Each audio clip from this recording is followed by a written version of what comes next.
hindi nakatutulong para sa ekonomiya ang transport strike.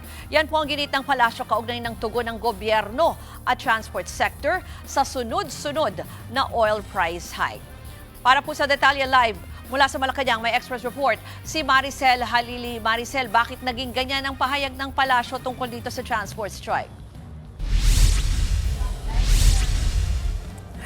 Ruth, ayaw daw kasi ng Malacanang na maapektuhan yung mga ordinaryong mananakay o yung ating mga computers once na ipinagpatuloy yung transport strike na balak ng grupong Manibela at yung iba pa nilang mga kasamahan. Nauna na kasing nag-anunsyo ang grupong Manibela kasama yung ibang mga grupo pa ng mga tsuper at operators na plano nilang magsagawa ng transport strike simula August 10 hanggang 12 sa susunod na linggo yan. Pero ang sabi nga ni Palace Press Officer Claire Castro, hindi sagot ang transport strike dito sa mga issue ng patuloy na pagtaas ng presyo ng produktong petrolyo. Sabi nga ni Yuse Castro, mas maigi daanin na lang daw sa maayos, sa tahimik na dialogo nang sa gayon ay mapag-usapan kung ano-ano nga ba yung mga pwedeng gawin para masolusyonan ang problema tungkol dito sa patuloy na pagtaas ng halaga ng petrolyo. Narito ang sinabi ni Yuse Castro.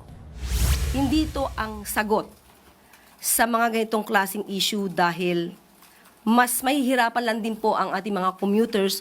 Kayo naman po ay nadidinig ng gobyerno. Mas maganda na magkaroon ng matahimik, maayos na dialogo.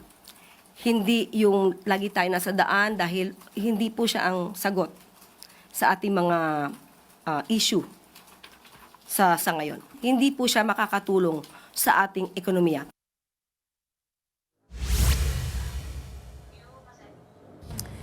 Kasabay niyan, Ruth, dalawang bagay pa yung pinag-aaralan ng Malacanang. Kanina, sinabi ni Jose Castro na nagkaroon ng pulong ang Department of Transportation sa Office of the Executive Secretary at kabilang doon sa mga pinag-aaralan ay una, yung petisyon para magkaroon ng dagdag pasahe dahil nga dito sa pasanin na dinadala ng ating mga transport sector. At pangalawa ay kung posible yung pagbibigay ng 20 peso subsidy para doon sa mga public utility vehicles. Ang sabi niya, Jose Castro, wala pang ginagawang desisyon tungkol nga dito sa petisyon para sa dagdag pasahe bagamat LTFRB naman at ang DOTR ang bahala dito pero inilalatag din nila dito sa Malacanang mga posibilidad dahil sinabi rin naman daw ni PBBM na hanggat maaari ayaw nilang mapunta yung pasanin doon sa ating mga commuter. Pagdating naman doon sa 20 peso per liter subsidy doon sa mga PUVs, wala pa raw inilalabas na desisyon dyan ang Malacanang at ang DOTR.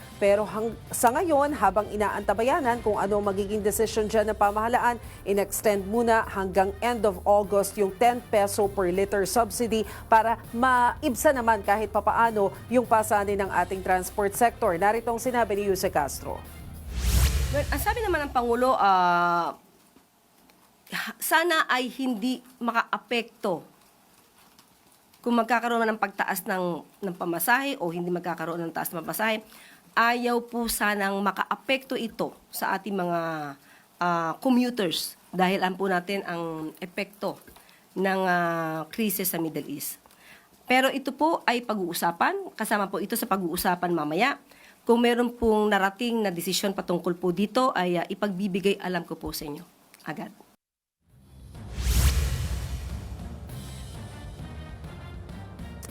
Yan muna ang latest. Balik sa iyo, Ruth. Yan po ang Express Report ni Maricel Halili live mula sa Malacanang.